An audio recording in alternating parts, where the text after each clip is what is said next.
Bismillahirrahmanirrahim. Assalamualaikum warahmatullahi wabarakatuh. Alhamdulillahilladzi hadana bihada wa ma kunna linahtadiya laula an hadana Allah. Asyhadu an la ilaha illallah wa asyhadu anna Muhammadar Rasulullah.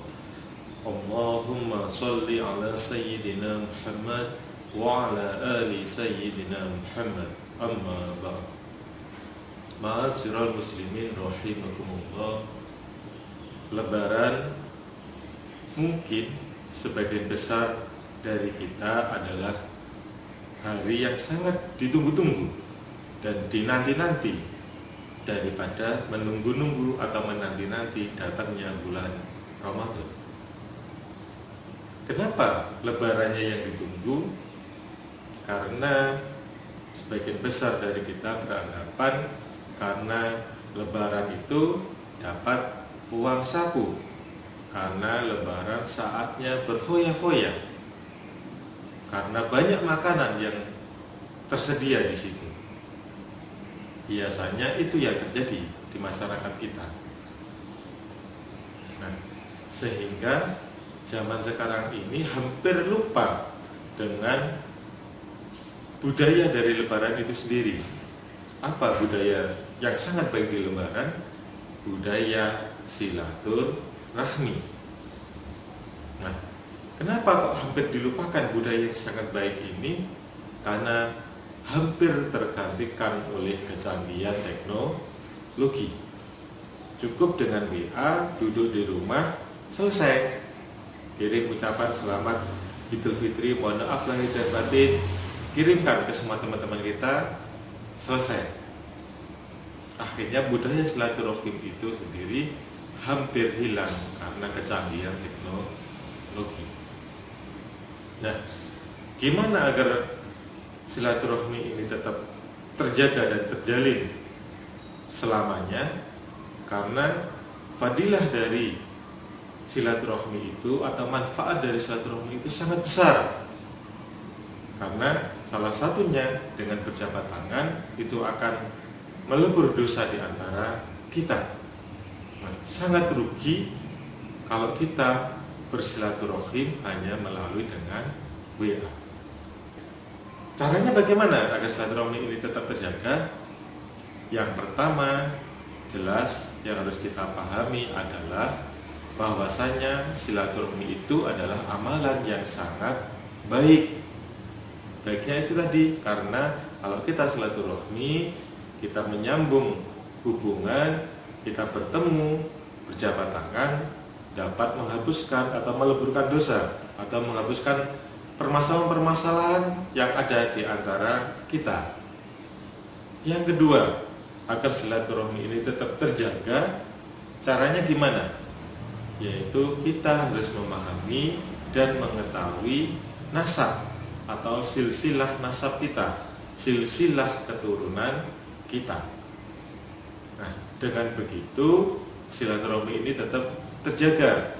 Nah, zaman sekarang permasalahannya adalah sudah sangat jarang orang tua, kalau bahasa Jawane mernah nih, iki lo dulurmu sangka mbah iki dulurmu sangka mbah ini iki. Nah, sangat jarang orang tua sekarang yang merenah nih ini, yang menjelaskan keturunan-keturunan ini.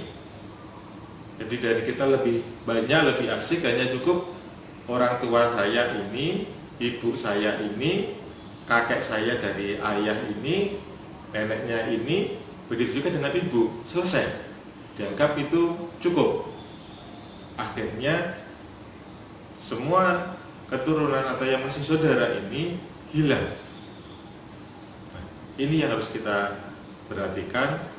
Maka kita harus menjaga silsilah nasab sehingga silaturahmi ini tetap terjaga. Kemudian yang ketiga adalah kita selalu berbuat baik kepada karib keluarga, kepada sanak keluarga. Apapun yang kita miliki, maka perbuatan baik kita harus sampai pada sanak keluarga kita atau karib keluarga kita. Keluarga kita itu, saudara-saudara kita itu siapa? Paman kita siapa?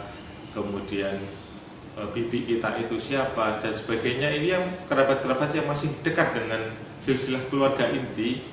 Jadi kita harus senantiasa berbuat baik kepada mereka.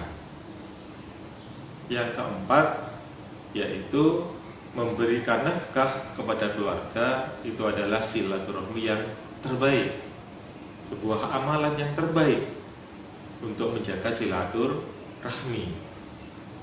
Jadi memberikan nafkah pada keluarga itu adalah salah satu cara untuk menjaga silaturahmi di antara keluarga. Selanjutnya adalah kita berusaha untuk mengucapkan salam. Ini adalah yang kelima. Kita selalu mengucapkan salam kepada